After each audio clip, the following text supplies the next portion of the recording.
Broadcast home for your Windy City Bulls and Chicago Dogs. We're in a league of our own. Now, here's your SportsTownChicago.com update. At 4:45, I'm your host, Adam Schneider, with your SportsTownChicago.com update powered by the Illinois.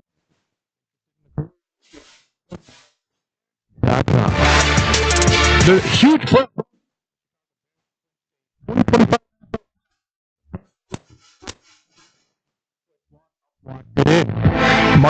Marking a major turnaround this season. As a thrilling comeback, the Chicago Bears pulled off a 22-16 win in overtime against the Green Bay Packers with several difficulties, including a bad defensive struggle. 3 Bears players have been selected to go to the Pro Bowl: Drew Dahlman, Joe Thuney, and Kevin Byard being the selected players for this year's Pro Bowl. The Bears are near the top of the NFC playoff picture and could secure the NFC North with another win or a Packers slip-up. The Chicago Bulls have won 3 straight games, including a 152-150 victory over the Atlanta Hawks in a back-and-forth shootout on December 21st. Bulls are back at 500 with a strong night from Mateus Pozilis, Nikolai Vukovic, Kobe White, and Josh Giddey. And this has been your SportsTownChicago.com update, brought to you by the Illinois Media School. If interested in a career in media, go to beonair.com.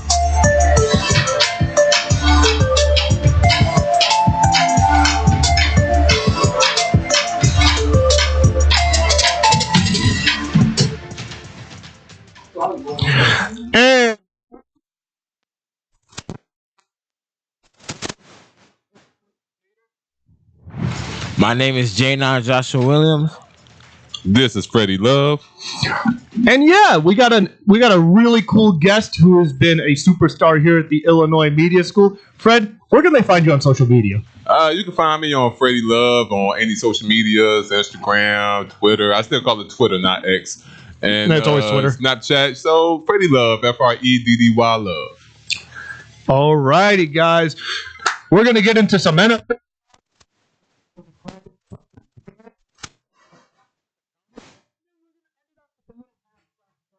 And have a little pretty much whatever we want. Normally, just what we want. You know, you guys know the drill at this point. So, guys, I'm going to start with you, Fred, since you are our guest today. Mm-hmm. What did the Chicago Bears do right beating the Green Bay Packers? Because the Green Bay Packers, they had that all under control. And then the last quarter, we recovered a onside kick with an 8% chance to win the game. We scored a touchdown that went to Jahdae Walker, overtime, and then we proceeded with the win as everyone has seen it. What did the Bears do right, especially in the fourth quarter? They didn't mess the game up like they normally do. Yeah.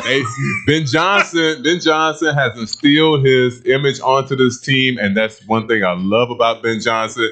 He has instilled a will of this team will not give up. And if you notice the past couple of weeks, the Bears have given all of us a heart attack. Mm-hmm. They gave every Bears fan a heart attack watching their games, but at the end of the game, they still won the game. So I think the difference in this Bears team is just the tenacity of them, the toughness. Normally, they lose this game. They don't win games like this. No. This will be a game that they easily will lose. They will let the Packers come in 2 weeks after losing to the Packers, and they'll let the Packers beat them at their home, in their home field. That's the move the Bears would do, but not this Bears team. Like I said, Ben Johnson has instilled his identity on this team, and I love it. Absolutely. And, kind of going off of what Fred's response was, that was an amazing response, by the way. Josh, to add on to this, what has Ben Johnson's, and I know Nick Johnston of Blow the Whistle hates this word, but what form of culture has he brought to the Bears that has provided just overall fantastic results, going 11-4 as we stand today? He just brought like a certain energy that the Bears haven't had in a long time. He brought this I don't know. The Bears play with swag now. They didn't have swag last season. They didn't have swag a couple seasons ago. But Ben Johnson definitely walked in there, and he had this mentality because, mind you, he was rocking with coach. He was the Lions offensive coordinator for a very long time, bro. So he got that swag that was brought upon that team in later years for the Lions, and brought it when he took the head coaching job for the Bears, and brought it there. And you see what he's done. He's turned around the system.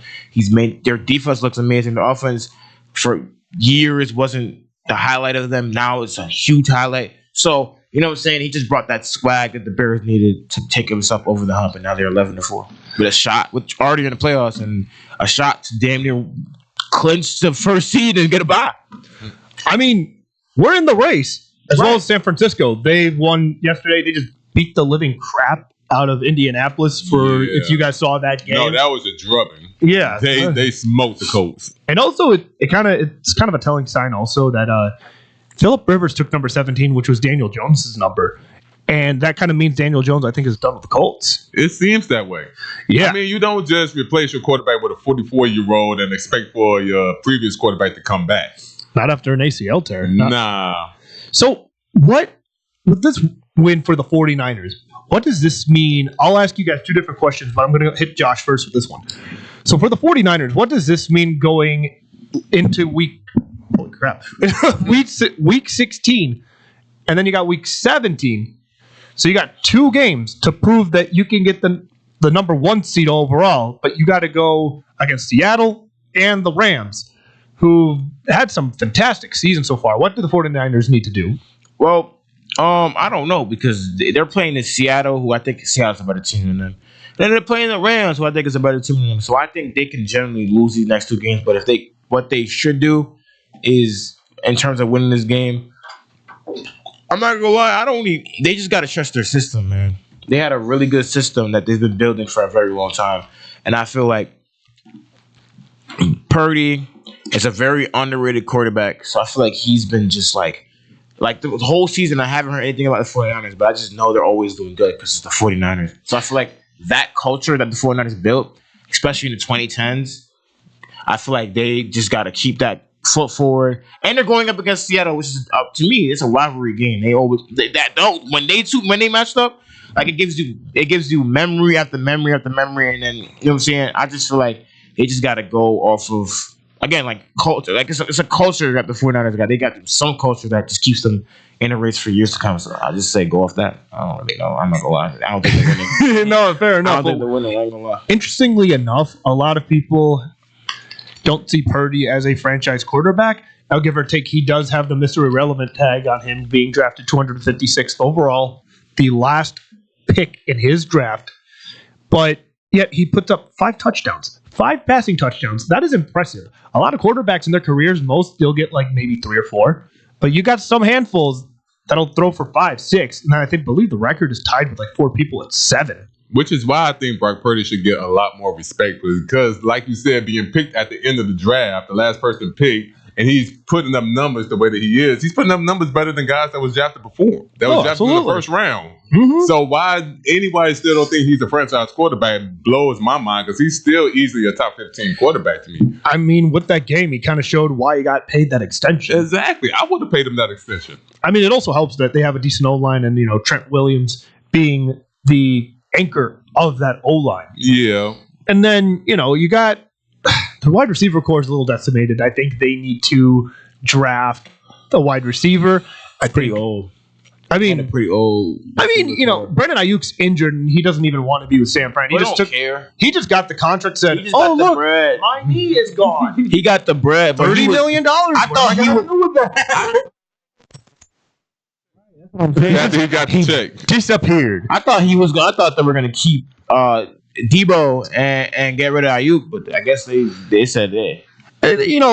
Let me just say that was a waste of money. I'm not gonna lie. They should have traded him to the Steelers when they had the chance, because that would have given it would have been a win-win for both of them. Because for one, 49ers would have saved some money, and Pittsburgh would have gotten a number 1 receiver that would have said, "Oh wow, I'm fully healthy for some reason." Yeah. But we're gonna move on. Fred, oh my God, I forgot your name, man. I'm sorry. Fred, you good, Adam? But Fred, what went wrong for the Colts, and what do they need to do to win next game? Well, The Colts, they have a lot of problems because when you don't have your starter quarterback, you really can't do much in the league right now. And I wouldn't put too much faith in a 44-year-old Phillip Rivers. I don't know how far he could take, because if you notice how he played, he looked like a 44-year-old on the field. Oh, absolutely. So I'm not sure that's going to be a good thing for the Colts. And I mean, they was really brought here by their running game, Jonathan Taylor, but without Daniel Jones, who was actually playing pretty well this year, I don't see them going too far. I actually see the Jaguars taking that division. Yeah, because the Texans right now are facing with the Jaguars to see who can get that number one spot in the AFC Texas South. got it. I don't think They have a killer defense. That's exact. And you know how what I say when it comes to football. Defense wins games. I'm taking the Texans. But don't get me wrong. I'm not the biggest. I'm actually a Trevor Lawrence hater. So, but I'm not gonna lie. He's been playing really well. Yeah, still Texas though. Mr. Williams, I have a question. You have I have a response.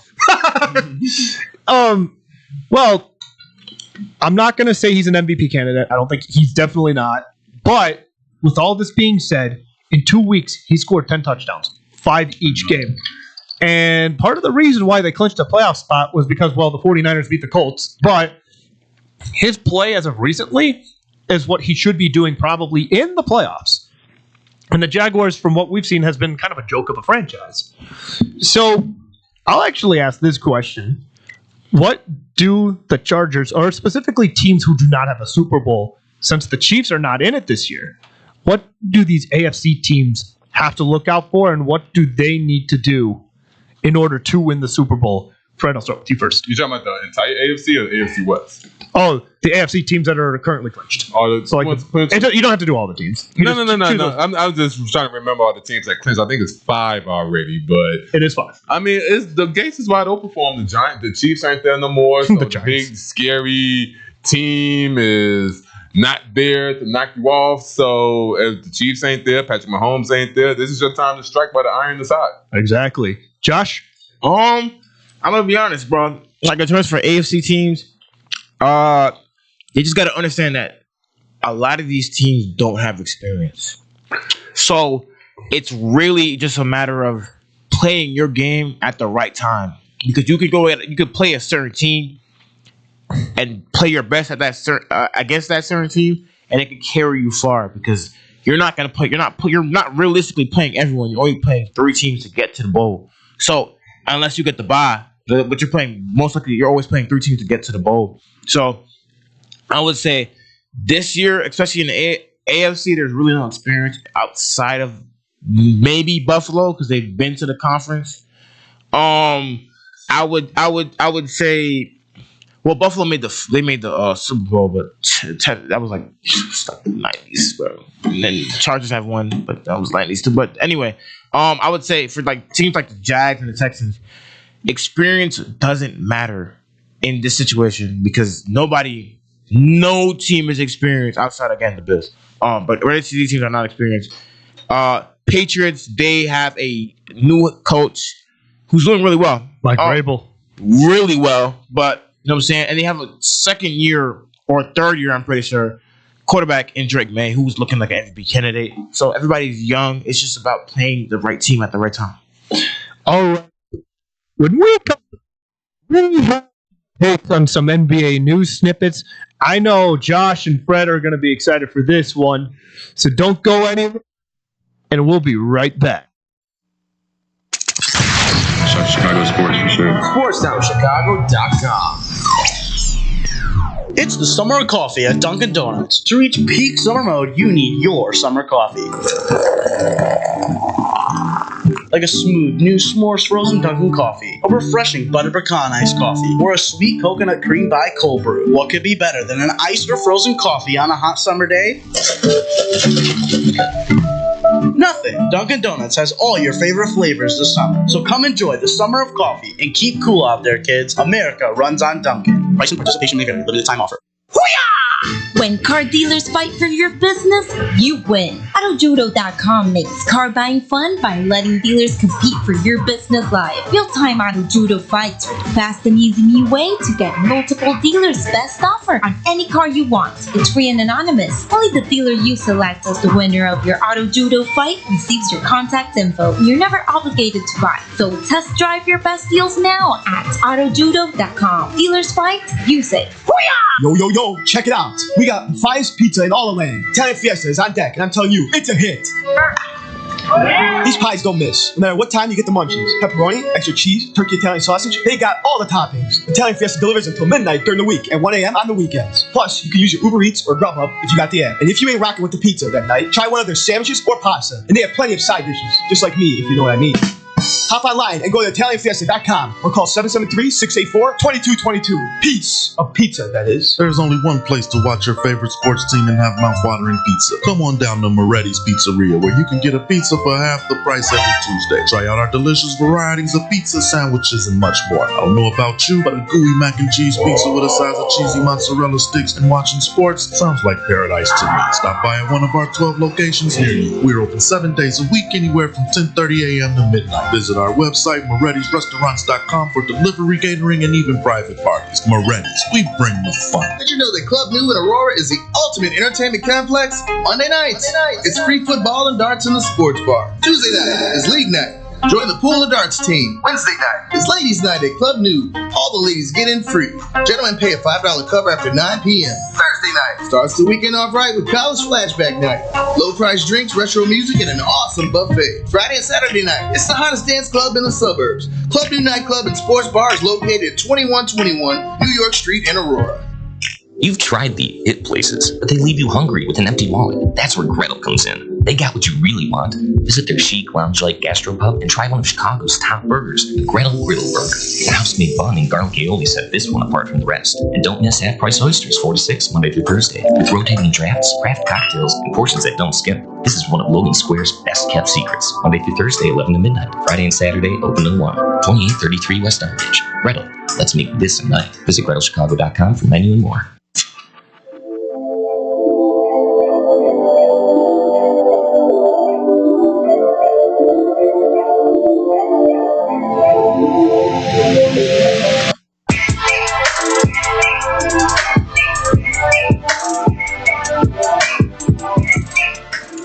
All right, bro.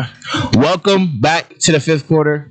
And this segment, we're going to be talking about NBA basketball. And in honor of it, being we're in Chicagoland, you know what I'm saying? So we're going to start off with the Chicago Bulls. They have won 3 straight, coming off their win against the Atlanta Hawks, 152-150. Really good win. You know what I'm saying? They're back to 500. They're still garbage, but you know what I'm saying? Fred, I want to get your take because I know you said you got a lot on the board. What are your take on the Chicago Bulls here? Where do I start? I guess I would have to take it from the top down because I think an organization is built by whoever is running the team, and the people that's running the team right now obviously don't care too much for the team because they don't put in the resources for the team. I'm talking about the ownership right now, the Reinsdorfs. They don't put in enough resources for the team. They just do a lot of patchwork things for this team and act like we all should be satisfied with it. The team started off the season 5-0, which was great. I was happy for them. And then they started to come back to earth, lose a couple of games. Right now, they're sitting in 10th place. They're trying to get their record right now. Right now, they are 13-15, so they're below 500. They're where they have been at for the last, 4 or 5 seasons when they've been in the play-in tournament at the 9th, 10th seed. And this is exactly what it looks like it's going to happen again this year. But for whatever reason, they love being in this spot. They don't like being in the playoffs. They love being in the play-in game and losing the play-in game and don't make the playoffs. So I just don't see anything good happening for this team anytime in the future. So I've been down on the Bulls for the last couple of years, as you see. All right. All right, Adam. What's up? What are your takes on the Chicago Bulls? Yeah, I mean, Fred pretty much said it. He pretty much said it. That's who they are. I mean, as of December 23rd, the Bulls hold a 13-15 record and are the 10th seed in the Eastern Conference, but they've been putting him away in play-in territory, but I just, as someone who is a all Chicago fan, why don't just? I'm not a fan of Billy Donovan. I really am not.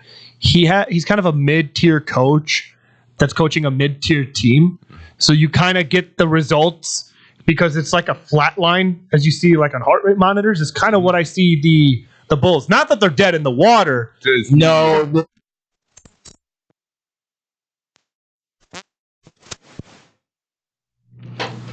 If I'm not mistaken, 22, 23, 24, 25. Yeah. And they didn't make the playoffs. Not one time. Not once. Not once. And mind you, they were never an 8th seed. They were always a 9th, 10th seed. They love being in this position. They love being the 9th or 10th team in the East and being in the play-in tournament and then losing the play-in game and don't make the playoffs.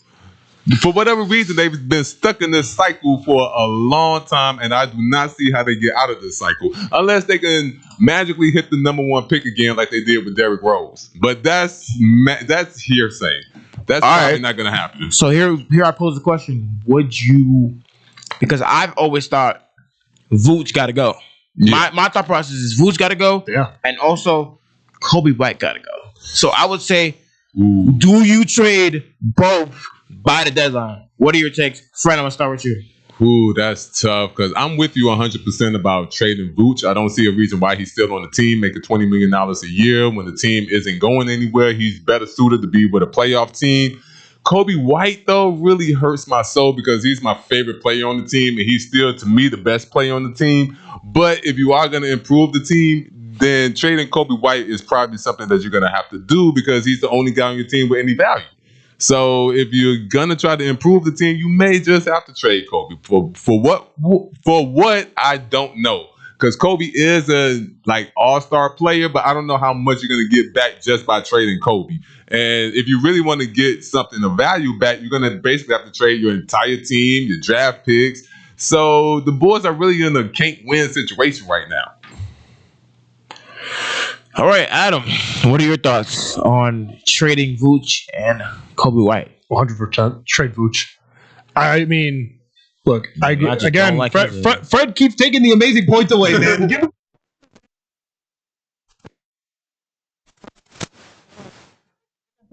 Chicago sports fans are very passionate, for one. For two, the thought going back, Vooch, 100%. Do we want to pay $20 million for a guy who's not going to get you those $20 million results? No. For two, Kobe White, when healthy, that's the key word. Key words. Healthy. I said words. Healthy. That's when he shines. He's very good. Very good. It's just unfortunate with just the team that is now hasn't produced those results. And it shows on our record. I mean, Billy Donovan, go back to Florida, please. We'll take someone else. I mean, we just want to make the playoffs, and not even just get into the play-ins. Like every time we get to the play-in, we always lose. Yeah. To some bogus reason, or we just can't put up with the other teams because every year teams get better and better. I mean, look at the Thunder. They're looking like they're going to repeat. But they do it how? They've made trades. They've gotten rid of some people. They've brought in SGA. You got their big three. You got Chet Holmgren. I mean, look, we need to do something. We need to look at the Thunder's playbook and rebuilding and strategizing the whole front office and just be like, we need to get back to the way we were back in the 90s. No, I'm not reminiscing. We want more of we want like the 2020s, the 2030s Bulls, because we can't just keep reminiscing on, old times. We want results now. Like, where is my trophy today? Not 91, not 92, today. All right. Very passionate, very passionate. So now I'm going to shift the energy to games that are happening tonight. Starting with, I'm going to skip a couple of these games because some of these games don't matter. We got the Knicks and the Timberwolves.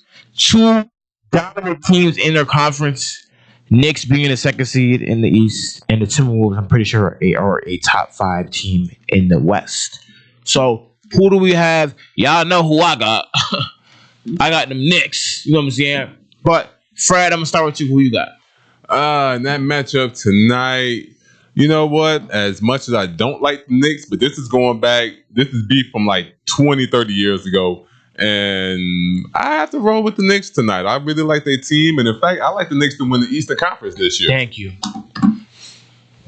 Hey, man, I just got to tell the truth. Thank you. Thank you.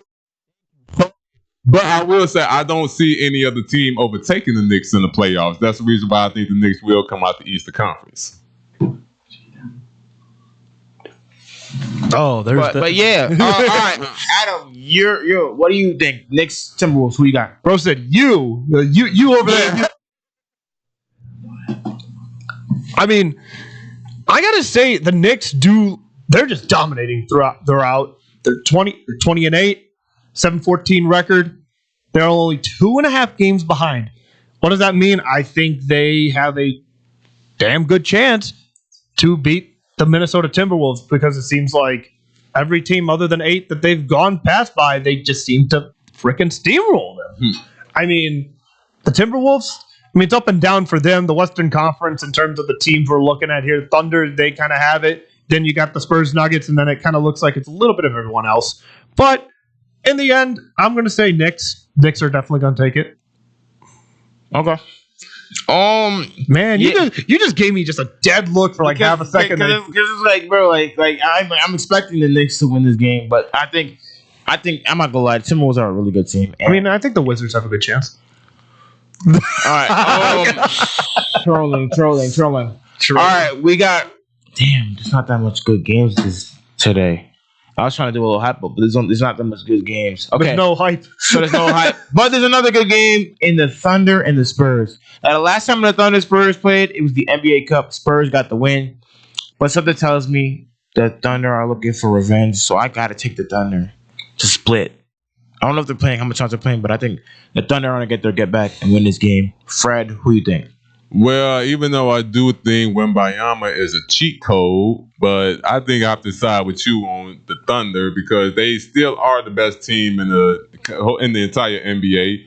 And yeah, that team is just too strong, man. They're good on offense, they're good on defense, they can rebound, they play hella good defense, perimeter defense, interior defense. I got to roll with the OKC Thunder, man. I still think they're going to repeat again this year. Okay. And then what about you? What about you, Adam? Well, my name is Adam. Yeah, you random person. Who are you? Yeah, I kind of just took over the fifth quarter. Yeah. You just kind of moseyed in here. Yeah, whoever had it last time, then piss off. No, I'm kidding. But the Thunder, man, doesn't seem like a lot of teams can stop them. And I just, I saw a little article just now that said that their odds of getting that record of 73-9 or 74-8 potentially is slipping away. And I'm just looking at it, I'm like, are you kidding me? 3 losses? I mean, you're telling me that the best team potentially at the end of the season ever is going to go under. They're going to go over 9 losses. I don't think so. I'm taking the Thunder on this. I think with SGA sitting in the fourth quarter, not doing anything just because of how much they blow teams out. Now the Spurs, obviously they're number 2, but I do see this as a revenge game. I do see this as like, hey, you stole the congratulations, you are still good cup away from us. So I take the Thunder. All right. Damn, it's crazy because I was looking at these Christmas games, and the Spurs or Thunder are playing again. They're playing again, so they're playing 2 times in 2 days. So it's crazy. Then we got Cavs and Knicks. Yeah, Knicks is smoking them. We got Rockets. These games. Okay, Timberwolves, Nuggets, Christmas game. Who we got? That's always a classic. Last year was a classic. Jokic had like 61 points, triple double. So it's always a classic. Yeah. Who we got? I got to roll with the Nuggets in that game because, again, Jokic on Christmas Day, I'm not betting against that man. I wouldn't either. Bro. You don't bet against the Serbs in basketball. They're fantastic players. They are very good basketball players. All right, guys.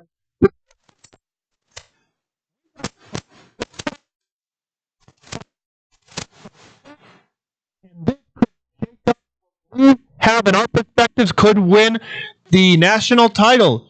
Don't go anywhere. He's right there. It's the bottom of the 7th inning. The last chance to order beer. But we didn't come here to drink beer. We came here to win this ball game. Chicago's so lucky. SportsTownChicago.com.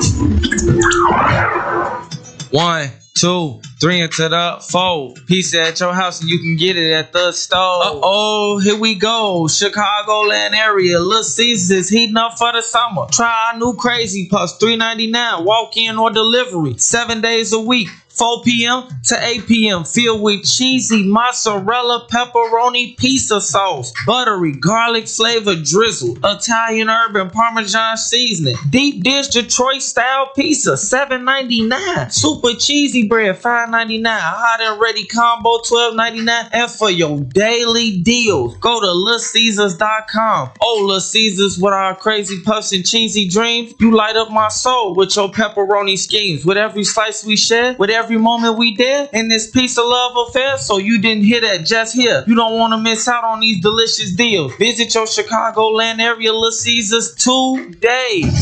Cheese, cheese, cheese. Nobody does food better than our friends south of the border. If you're looking for delicious, authentic Mexican food in Chicagoland's backyard, check out the Topos restaurant. Try their quesadillas, burritos, or my favorite, the 3-taco combo with steak and extra chipotle salsa. Muy caliente. They even have breakfast for early risers. Topos is the highest rated Mexican restaurant in Naperville on Yelp. Once you try it, you'll understand why. Visit totoposnaperville.com for their menu, special offers, and online ordering on Grubhub. Pickup or delivery. Topos restaurant. Open nightly until 8:30, closed on Sundays, located next to the Jewel on Aurora Avenue in Naperville. Experience fresh, homemade Mexican at the Topos restaurant. I got an affordable family-owned restaurant for you that won't cost you an arm and a leg. It's Goodies in River Grove. My Goodies order never changes. A gyros, not a gyro. Smothered in sauce and hot fries on the side for less than $9. If I'm really starved, I'll add a chicken kebab to my order. Looking for more? Try a juicy cheeseburger, Chicago-style hot dogs, or a toasty corned beef meal. I can walk in 7 days a week, dine with my family, or call 708-583-1700. Pick it up and enjoy it at home. Can't stop in? No problem. Goodies delivers through Grubhub, DoorDash, and Seamless. Goodies is located at Cumberland, Belmont, River Grove. Goodies bring authentic Greek food to the Chicago. It's the summer of coffee at Dunkin' Donuts. To reach peak summer mode, you need your summer coffee, like a smooth new s'mores frozen Dunkin' coffee, a refreshing butter pecan iced coffee, or a sweet coconut cream pie cold brew. What could be better than iced frozen coffee on a hot summer day? Nothing. Dunkin' Donuts has all your favorite flavors this summer. So come enjoy the summer of coffee and keep cool out there, kids. America runs on Dunkin'. Price and participation may vary. Limited time offer. Looking for a great bargain? Want to find cool collectibles? Need to get fresh fruit and vegetables for the family?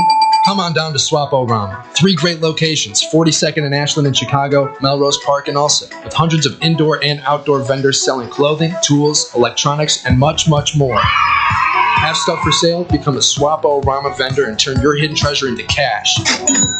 Visit their website for market days, hours, and vendor information. Go to swap-o-rama.com. Swap-O-Rama, the first name in flea markets. Back to your home for sports. SportsTownChicago.com. Scoreboard update. The Chicago White Sox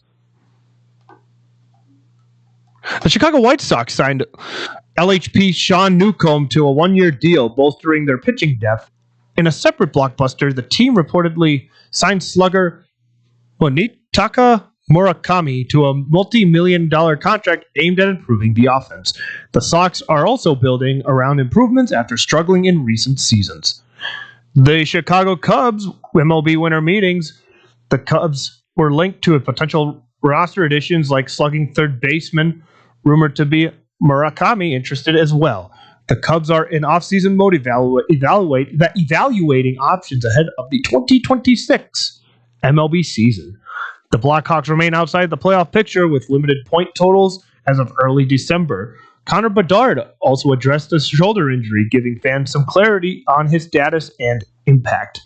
The Chicago Sports Network has become a major new broadcast home for the Chicago Bulls, Blackhawks, and White Sox games, now expanding distribution via Comcast and streaming. This marks a significant shift from the previous NBC Sports Chicago Town. This has been your SportsTownChicago.com update, brought to you by the Illinois Media School. If interested in a career in media, go to beonair.com.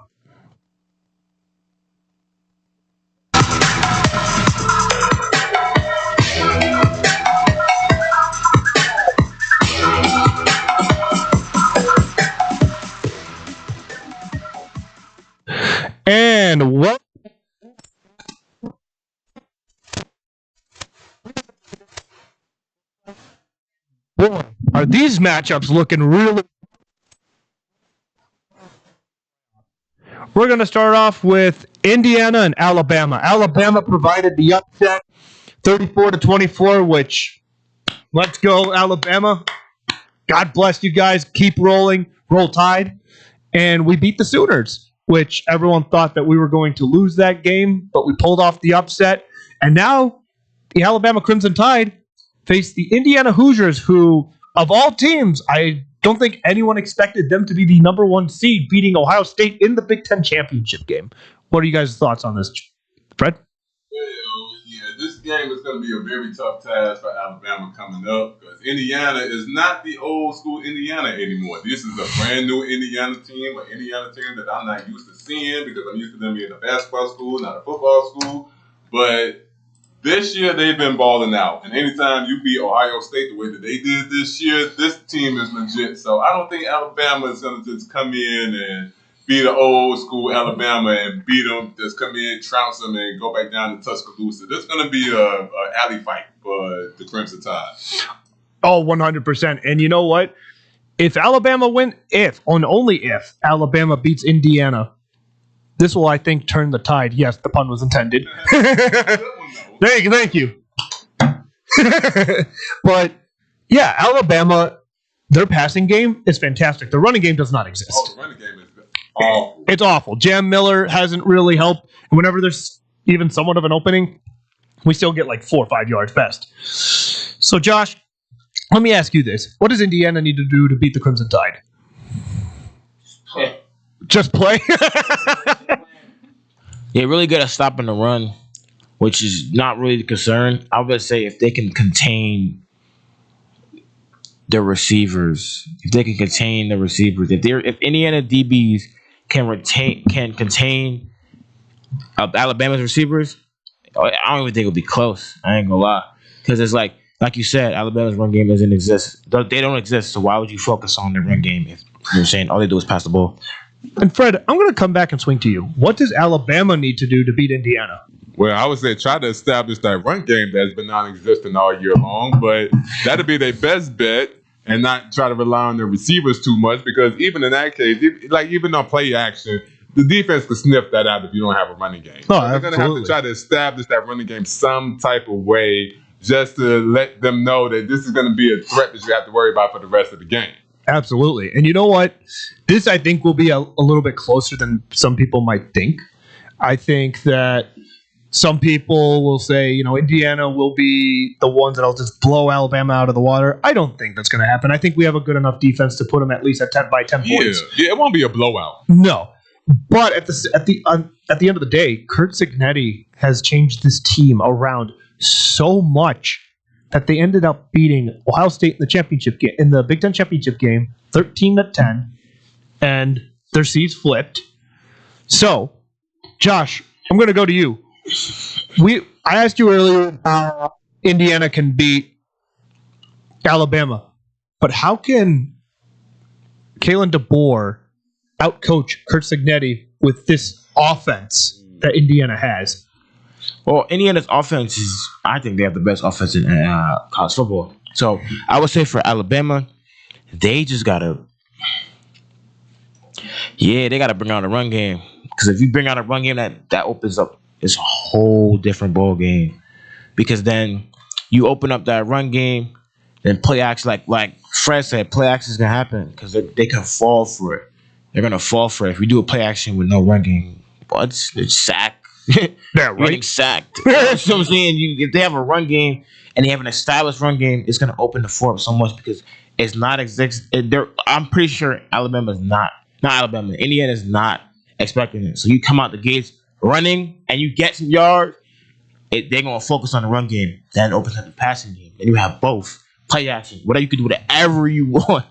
That's why Alabama switching the tide. That's why when they switched the tide and won against Oklahoma, I was like, damn, Oklahoma was sold because they were up by 7. They were up 17. It was 17-0, right? Oh yeah, 17-0, and they lost the lead. And they were keying in. They were locking up. They were keying in on the receivers, but then they got lazy and lost. This game, if they open up Indiana's not doing that. It's gonna be a really close game. Indiana's not doing that, so it's like Indiana is favored by 7 points. Gentlemen, what do you guys have? Josh, I'll start with you first. Am I crazy for saying I think there's gonna be an upset? I think Alabama can get this one. I mean, it'd make me happy. Now, do you think Alabama wins or they cover the 7? I think they cover the 7. Okay. I don't know. I can see them covering the spread. I don't think they'll win, but I think it'd be at least like by a touchdown, just 6 points, probably like a field goal. I would say Indiana got it, but it's way closer than y'all think. That's my opinion. Yeah, and to me, this game has 24-21 written all over it. I don't see any team jumping down into a huge lead. I don't see any team dominating this game. No. It's going to be very tight all the way down, especially if Alabama can establish their running game. If they can do that, this game is definitely coming down to the wire. But I see this as a 24-21 game. The winner, if I had to guess, I still say Indiana, but I wouldn't bet against Alabama wanting to get that lick back against Indiana. Yeah, and you know what? I do take Alabama just because, again, I went there. I have to support the Crimson Tide. Well, we understand. Yeah. But no, Indiana, this is going to be a tough game. This is going to be a test for us. Can Ty Simpson play the way he played at Oklahoma? Yeah. Can he still provide that elite passing game that can maybe push Alabama over the edge? I agree with you. I take Alabama 24-21, except you took Indiana for that, so I'll do Alabama on that. I just took Indiana because I love how Indiana's been playing. Oh, no. I don't blame anyone for that. Bro, I've been on them beginning, bro. This game, this one is the most interesting in my eyes. Texas Tech versus Oregon. Oregon with a top-notch offense versus Texas Tech, a top-notch defense. You already know how I'm coming. Can Texas Tech defend Dante Moore and the Oregon Ducks? Or does Dante Moore take out the Cowboys? Or, wait, they're not Cowboys. Yeah, Texas Texas Tech Cowboys. That don't sound right, brother. Wait, sorry? Look that up. I don't know. I don't know. Sound too right. You just say Tech or Texas because... No, Oklahoma State. They're the Raiders. Red Raiders. The Red Raiders, bro. Red Raiders, that's right. Yeah. Sorry. That one off. Apologies to the Texas Tech fans out there. You guys are the Red Raiders. You guys have an awesome mascot. I will say that. But yeah, Fred, I'm going to start with you.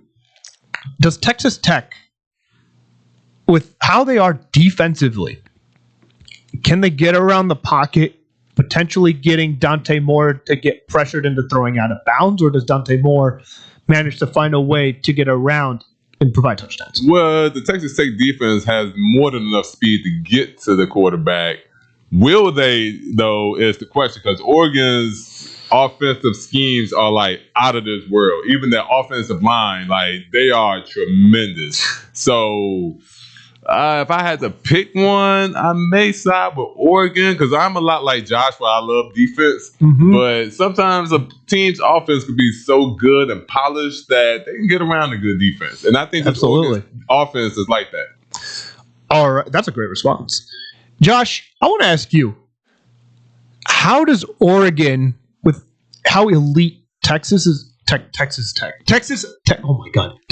defense is, does Dante Moore, in your eyes, find a way to get around the defense and provide the offense necessary to beat this top 3 defense in the league? I think he can do it.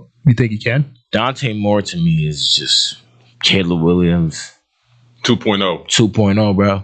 I think he got the same edge, the same fire to him. I think it's they're just not. It's so similar. I think he could do it. I think he just has that.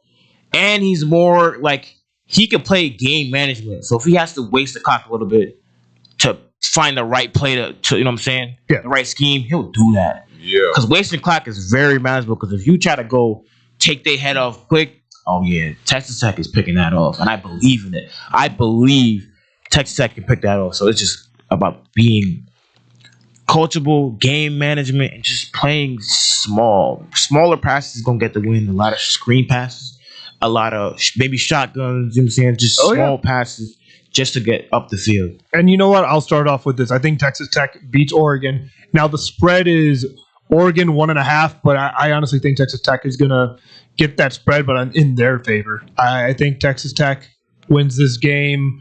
And depending on how this defense plays versus the offense, this could be kind of nasty. So I could see maybe a 17-14 kind of game, especially with the defenses. Josh? I got Texas Tech. I'm a defensive head, so any time I see an amazing defense, I got it. You know what I'm saying? I rock with them. I go Texas Tech. Their defense is just too much. Fred? I think it's too much for Dante. Making a pick for this one. Like I said, Oregon's offense is so polished and so nice, and they've been nice for a lot of years. Mm-hmm. And Dante Moore, I think, is going to be a top pick in the draft whenever he comes out. So I may have to side with Oregon. If I had to give a score, I'd probably say it's going to be a close one. I give you an odd score. I say 20-16, Oregon. I can see that. And we're gonna move a little quickly here. Ole Miss, Georgia. Georgia is a red hot offensive team, and Ole Miss going through some struggles since Lane Kiffin left the program, going to LSU. Yeah, I mean Lane left for the money. I mean 90. How does anyone turn down $91 million for 70 years? 7 years. Yeah, at a better college too, of course. And with just overall with the amount of NIL and material that they got going for them, it's better than Ole Miss. I hate to say it. Nothing against the Ole Miss program, but I mean, you got so much more going for you with LSU, especially with them having Brian Thomas, Malik Neighbors, Jamar Chase, and Justin Jefferson coming out of their wide receiver. Just the alumni alone is reason why you would pick LSU over Ole Miss. Oh yeah, but I'm telling you, Ole Miss earlier this season win against Georgia. They did well to hold them off, and then Georgia came back and beat them at the very end. So, guys, I'm going to start off with Josh here. Does Gunnar Stockton manage to pull off 4 touchdowns in this game? Mm-hmm. Nah, I think Georgia's defense is going to be the reason they win this game. Honest. I don't think Gunner's getting 4 touchdowns. I think he gets probably 2.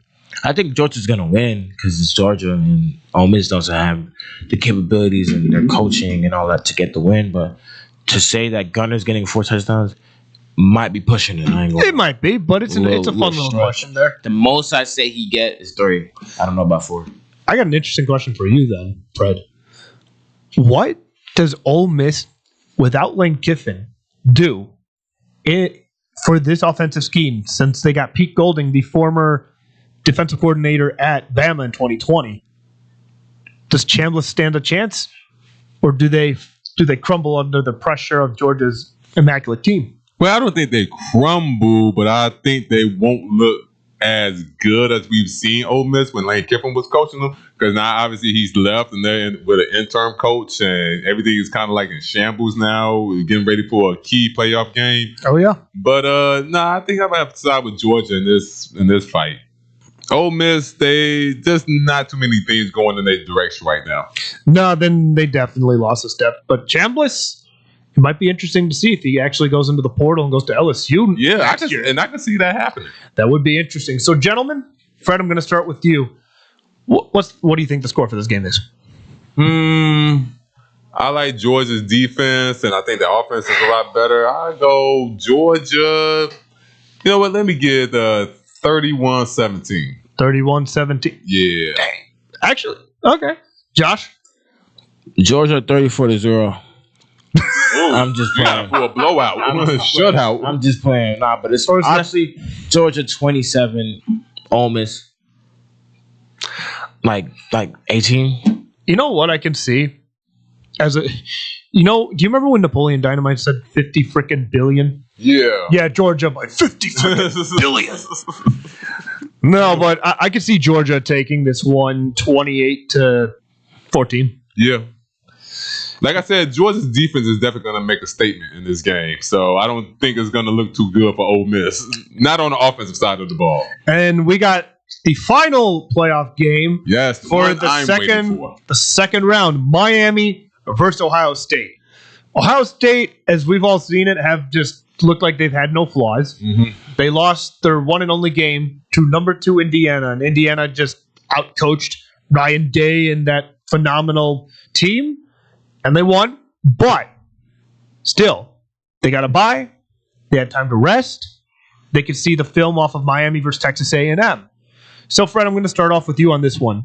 What does Ohio State need to do to come out with the W here? Well, let me begin this by saying this is a game I've been waiting over 20 years for, ever since the national championship of 2003 when Ohio State beat Miami and won the national championship.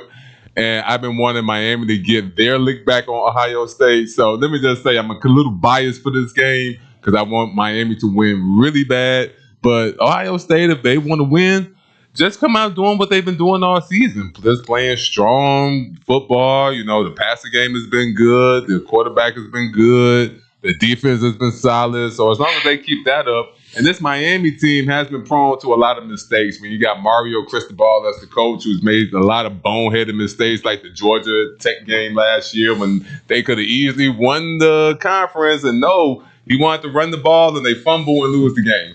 So I can't really trust Mario too much in a situation like this, even though I would like to. But Ohio State, I mean, if they just come in with their head on their shoulders, with the game plan that they want to execute, and they should be able to win this game against Miami. Even though I want Miami to win, I just think Ohio State's a tougher team. Well said, sir. And Josh, what does Sid the Sloth have to do? I'm sorry, Carson Beck does look like Sid the Sloth. He looks like, sorry guys, I didn't mean to lose the game like that. But what does Miami have to do to beat Ohio State? I ain't gonna lie. I thought Miami was gonna lose to Texas A&M. I'm not even gonna lie either. I'm surprised they made the playoffs. They were surprised they made the playoffs, let alone beat Texas A&M. But can I say something? That defense looked great. 7 sacks. Ruben Bain. 3 interceptions or something like that? Like, damn. Like, if they come out like that, best believe an upset. But I ain't gonna lie, I think Ohio State got it. I ain't gonna lie. Yeah. I think Miami's run is over. I do think Ohio State has it. And, you know, just that offense looks unstoppable. Jeremiah Smith, you got Cardell Tate, Julian Sain, which, man, why did Nick Saban have to bench him? Saban came from Alabama and goes to Ohio State. Come on! And also Caleb Downs goes to Ohio State. Come on! But all Saban recruits. Come on, man. I wish they would have stayed. Regardless, Ohio State, both ends of the ball just look like they don't have any flaws. Julian Sain has looked like a Heisman winner throughout it all, but it was Mendoza's year. But we'll see next year. I do have Ohio State. I have them winning, I can see 37-21. Yeah, I can see a score like that. Could be one of those weird games. I think they might shut them out. I think it might be like 14. 14? No, I think it might be like 20-0. They might get shut out. Because their offense that hurts my heart. Their offense was not good that game. Mind you, they won by the pick in the end zone. They picked off Jaden Reed in the end zone. That's how they won the game. They had 10 points and Texas A&M had 3. So their offense was not good. Their defense was just amazing. Ruben Bain. Oh, God, I love Ruben Bain. All right. When we sides a little bit and talk kind of freely about just whatever's going on in the world, how everyone's day is going, and just have a fun time talking about it. So you guys do not go anywhere, and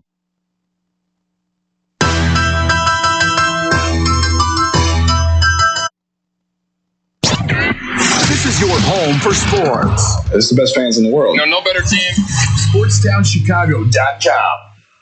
Are you ready for this? Valley View Automotive has all of the hottest SUVs you've been looking for. Enjoy a test drive and the opportunity to drive one of these powerful vehicles off the lot for half the price. Yes, half the price. Now's the time to get yourself to Valley View by car, on foot, or even by air to take advantage of this outrageous sale. You better get here quickly, because this promotion is only going on for 24 hours, and the automobiles are leaving the lot faster than you can say four-wheel drive. Valley View Automotive, a dealership you can depend on. Hey, I'm Andy Griggs, asking you to help prevent domestic violence. Domestic violence isn't a woman's issue. It hurts all of us. Women are injured and killed every day by their husbands and boyfriends. So it's time for men to take action right now to teach boys that violence against women is wrong, to help prevent abuse before it starts. Call the Family Violence Prevention Fund at 1-800-END-ABUSE to get a free Take Action kit containing tips on what to say to boys. That's 1-800-END-ABUSE. Teach early. Indeed is the #1 job search user with over 250 million monthly users. Indeed's priority is to help everyone in the job searching process to find a job by uploading 10 new job opportunities every 10 seconds worldwide. With Indeed, you have free access to job searches, resume uploads, and company researches. There are over 10,000 employees at Indeed that pursue to help people find the job they are looking for. They connect with millions of people to new opportunities. Go to Indeed.com and sign up for free and create a resume and let Indeed do the rest to help you on your job search. Hey, I'm Jesus Mauricio. Be sure to tune in every Friday to listen to Zeus Off the Bat, a baseball talk show from 1 to 2 p.m. where I'll be discussing and updating you on all things about baseball. News, predictions, reactions, and more about the Cubs, Sox, and everything across the league. Happens every Friday at 1 p.m. right here on SportsTownChicago.com. Don't forget to follow and share our Twitter and Instagram with your friends at Zeus Off the Bat. Zeus Off the Bat.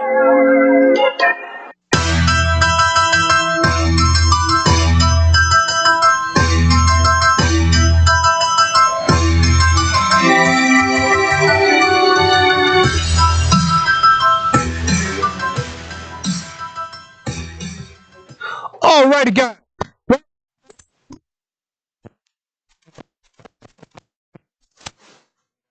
How you guys doing today? This is just, we're going to have a little fun, just talk about kind of whatever we want. Fred, how you doing, man? I'm doing good. Just chilling out today. Got an off day, so getting ready for the holiday season. Don't have too much planned, so I'm just, out here shooting the breeze, man. Oh, yeah. And, Josh, it is Christmas. Well, it's not Christmas, but we're a couple days away from Christmas. So what you got planned on for this weekend? I'm gonna be in Michigan with my family. Yeah, we're gonna be in Michigan from like the 24th to the 27th. Nice. I'm hoping we come back in the morning so I can go to the basketball game. I'm trying to get buckets to everybody. By the way, December 27th, students versus staff basketball game. I'm coming here to get everybody buckets. That's what I want to do. We never got an explicit time for that. Exactly. I'm trying to figure. Hopefully it's in the afternoon. And hopefully I leave money in the morning so I can go there and get buckets. You know what I'm saying? I just want to get everybody buckets. I'm not dude. I have to say it. Speaking of buckets, there is the season 3, episode 7 finale of the ZX show where Josh absolutely just cooked Alex. And it was a best 2 out of 3 to 11. Each game was 11 points. And let's just say Josh won both of them by 22-9. Oh, wow. So Alex stinks in that game, huh? Yeah, he's like... Nah, he can hoop. I'm just way better. Oh, okay. That's what it is. He can hoop, but he kind of booty cheeks a little bit. He can hoop. But, man, I was recording that game, and let's just say it didn't look so good on Alex's part. But he hit my parlay. He hit my parlay of 11-5. I got one of them. So, Josh, thank you. Thank you for hitting my parlay too. Well, that's what I do, bro. I hoop. Hey, you heard it from the man himself. I get buckets, bro. Absolutely. No, that was such a fun day. The court could have used some work. The court was garbage. If I had a better court, I would have zipped him. You heard it here first. If I had a better court, I would have zipped him. What was wrong with the court? Oh, there was leaves on the court. Oh, speaking of was y'all playing outside? Ain't doing how to get him 20. He know that. How to get him. So he would have got zipped. What was funny, speaking of leaves, me and Alex were doing a pregame before the actual game. It was me versus him. First to 5. I beat him in that game, funny enough. The first play made me do the full splits. Wow. Well, to be fair, there were leaves everywhere. First game? In the first, well, not the first game. Just it was the only game. But yeah, no. Because of the leaves, I was about to go take a step this way. I was about with my left foot.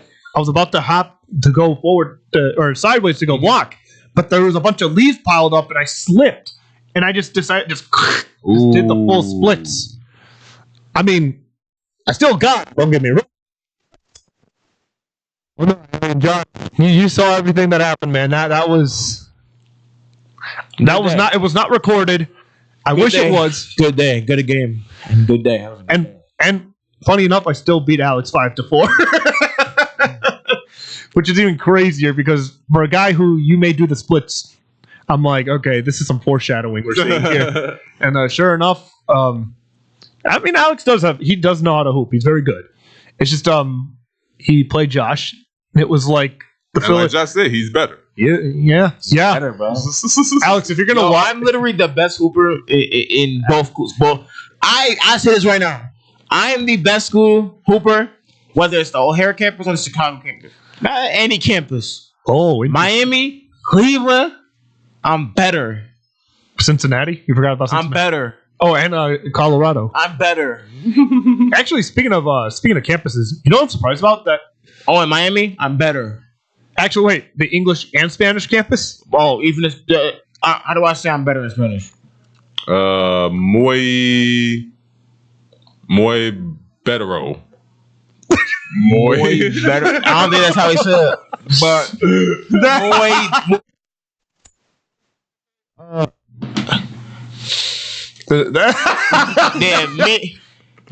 muy.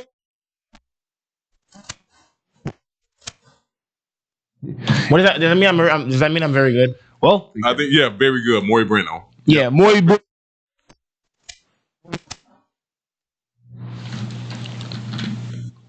Estoy mejor. Huh? Estoy mejor. Estoy mejor. I don't think I said that. I'm not gonna say anything on the. We're going off of Google Translate right now. We're very cultured, everybody. But you know what? Speaking of like all these different campuses, you know what I'm surprised about? That there's not a New York campus. Yeah, at IMS or LA campus, because you would think a lot of people out there would want to get into media, and LA is like the place you would want to go to get into media. Because they have the second and fourth biggest markets in Miami and Chicago, but you don't have 2 and 1, which just baffles my mind. And No, they're not. Chicago's 3. Chicago is the third biggest market. Yes, if So is New York, LA, Chicago, and then Miami? Yeah, last time I saw it, yeah. But again, when you're looking at markets, it fluctuates over time. So you could see weird cities that you don't expect can go up and down and up and down. Bless you. Anyways, I just didn't want to pin the blame on myself. No, you good. When you just have a massive sneeze and you're like, bless you. It's like, it wasn't me. You sneeze directly into the microphone. That wouldn't have sounded too well. Nah. Yeah, I'm just like, That's just not all over the microphone. Sneeze on the mic, just. Did you watch Monday Night Raw last night? Yeah, I did. I actually saw the whole episode. I was at work. All right. Yeah. So how do you feel about Austin Theory? I like what they're doing with Austin Theory because they haven't done anything with Austin Theory with so long, and then they stuck him in that dumb tag team with Grayson Waller, which didn't do anything for Austin Theory. But so I think the morale around Austin Theory is down now because people are like, well, what has he been doing lately? But I think sticking him with the Vision and Paul Heyman is like genius work, because if you know what Paul Heyman can do with careers, you see what he's done with Brock Lesnar, you see what he's done with CM Punk, you see what he's done. Everybody he's been like the guy for those guys. Except Curtis Axel. Yeah, Curtis Axel. He was like a different. I don't even know if he had enough to even have to be have lasting power in the WWE. But going back to Brock, Punk. Who else? Seth Rollins had it for a little bit, but Paul Heyman creates stars, and with Austin Theory, he's gonna make Austin Theory into a star. And if you look at the group he has right now, he has Braun Breaker, he has Austin Theory, he has Bronson Reed, and he has Logan Paul. That's 4 of the best young guys in the business right now. They all are gonna become stars under Paul Heyman. Sure, he will make that happen. And speaking of fighting sports, did you see Jake Paul breaking his jaw in 2 places? Yes, I did. I saw it from multiple angles too, which was so good to see. And it was so good to see it from multiple angles. I mean, I hate a good entrance though. I like the entrance with 6ix9ine. Yeah, the entrance was kind of dope. I give him that. I'm not gonna lie. I'm not a fan of Jake Paul. I think he kind of deserved it. I just. Nothing like, I don't mean anything like bad. I promise you that. It's just like, there are times I watch him, especially like during his early days of like YouTube vlogging and all that. I just look at that, I'm like, yeah, oh my God. I always thought he was better. I always thought he made better content than Logan. Like, you know, there's people who are Logan Gang and Jake Pauler. I was a Jake Pauler all through and through. I was a Jake Pauler. Logan Paul did better vines. Way better vines. For sure. Jake Paul, in terms of content, yeah, much better vlogger, much better content. Even his music, when he made every day we.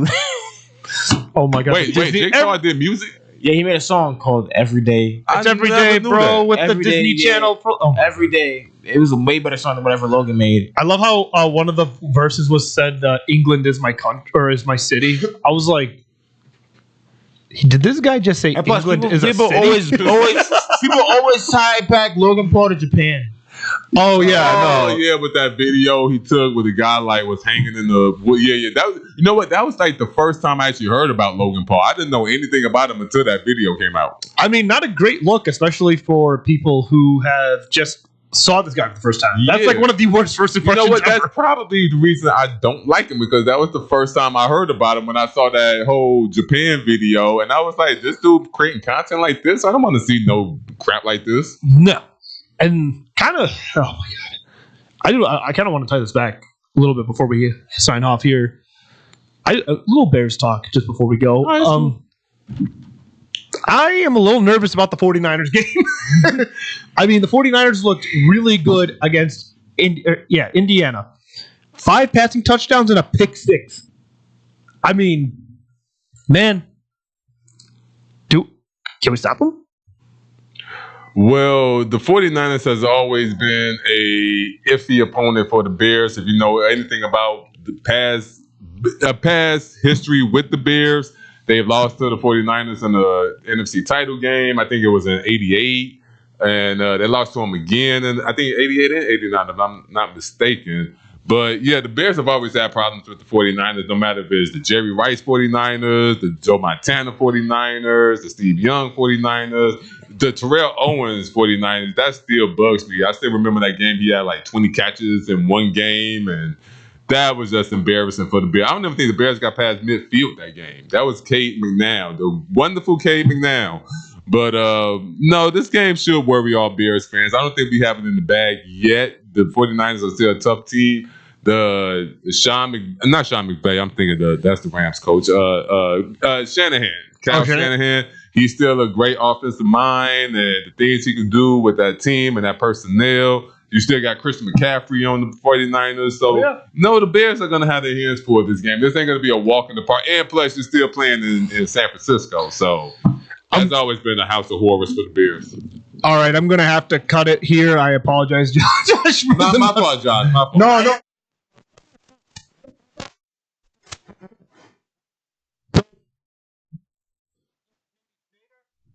My name is Janon Johnson. Ones and twos. All right, Freddie, where can they find you, man? You can find me on all social media accounts, Freddie Love. That's FREDDY Love. You can find me on Instagram. You can find me on Twitter. I still call it Twitter. I refuse to call it X. And Snapchat. So any social media you got, Facebook, you can catch me, y'all. Just look up Freddie Love, FREDDY Love. All right, it's gonna be a lot. You know what I'm saying? Instagram, My Fault Gango. 2 O's.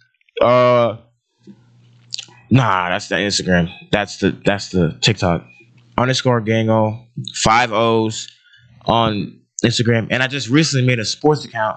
Gango on court. You feel what I'm saying? Instagram, TikTok, YouTube, all that.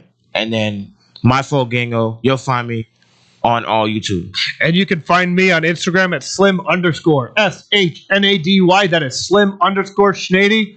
And guys, have a Merry Christmas. Enjoy the new year.